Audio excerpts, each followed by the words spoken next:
Taliban have seized Afghanistan's second and third biggest cities as resistance from government forces failed, stoking fears that an assault on the capital Kabul could be just days away.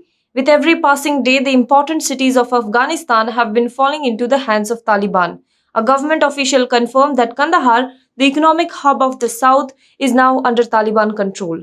Afghanistan has 34 provinces in total, with Taliban now controlling an estimated 65% of the country's territory. In total, Afghanistan has 34 provinces, and out of them, 19 have fallen to Taliban, which means that the terrorist organization now controls roughly 65% of the entire nation's territory. With pressure mounting on Afghan government and forces as Taliban closes in, there are reports that the president of Afghanistan, Ashraf Ghani, may address the nation. The Taliban and Pakistan, however, demands his resignation.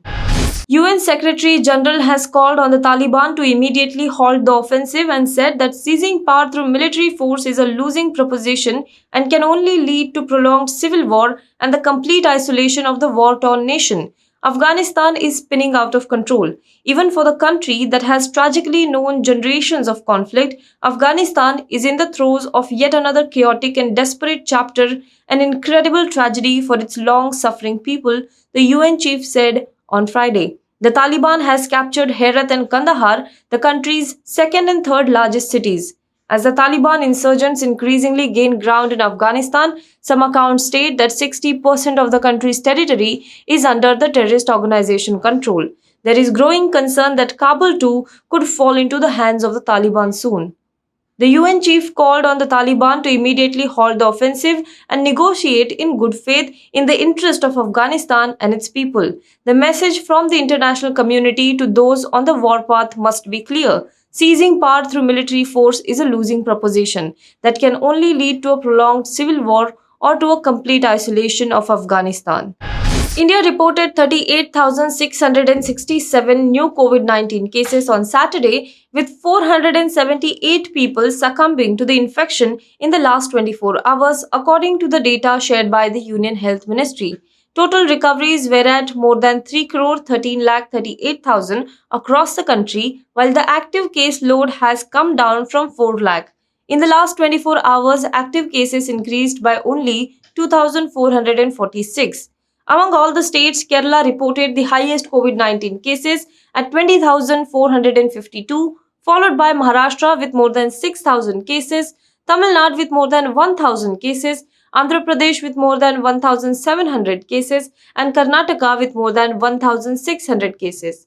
These five states now account for 84.02% of the daily new cases reported on Sunday, with Kerala alone responsible for 52.89% of the fresh infections. The Assam government has said that the law on protecting cattle in the state will also help avoid clashes centered on beef consumption. We have moved this bill on the first day of the assembly session, and the intervening period was of almost 30 days. We were ready to consider all the amendments. In fact, for 1-2 amendments, however, the opposition could not present them with proper facts, Chief Minister Himanta Sarma said.